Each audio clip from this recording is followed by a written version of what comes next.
यसै भिडियो मार्फत म सम्पूर्ण झोले झोले भन्नु हुँदैन, बहु रिसाउँछन् पार्टीको कार्यकर्ताहरूलाई म के अनुरोध गर्न चाहन्छु भने गाउँ गाउँ घर घरमा गएर एउटा मजबुत टोयलेट बनाउनु होला, ताकि तपाईहरुको भ्रष्ट नेताको ज्यान बचाउनु सफल होस्।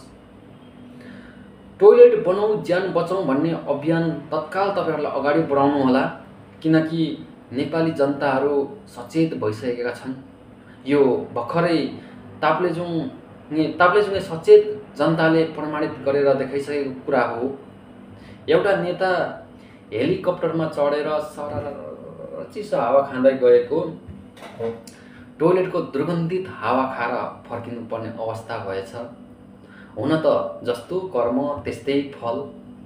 उहाँले गु खाने कर्म गर्नुभएको थियो त गु नै खानुभयो। अब भात खाने कर्म गरेको भए भात खान्थ्यो हैन, तर के गर्नु, उहाँले गु खाने कर्म गर्नुभयो, गु खानुभयो। यसमा त कुनै ठुलो कुरो भएन।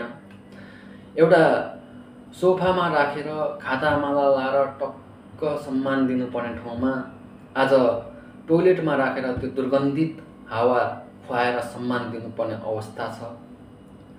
फुलको बास्ना लिएर हिँड्नुपर्ने ठाउँमा गुको बास्ना लिएर हिँड्नुपर्ने अवस्था छ हाम्रो नेताजीहरूलाई हैन। गाह्रो छ। के साँच्चै ताप्लेजुङे जनतामाथि युमा माङले आशीर्वाद दिएकै हो त? युमा माङको आशीर्वाद परेकै हो त? यदि युमा माङको आशीर्वाद परेको हो भने यो 84 सम्म चाहिँ यसरी नै परिराखोस्। गाउँ गाउँमा ठाउँ ठाउँमा युवाहरूमा यस्तो खालको चेतना आइराखोस् है, मेरो कामना छ।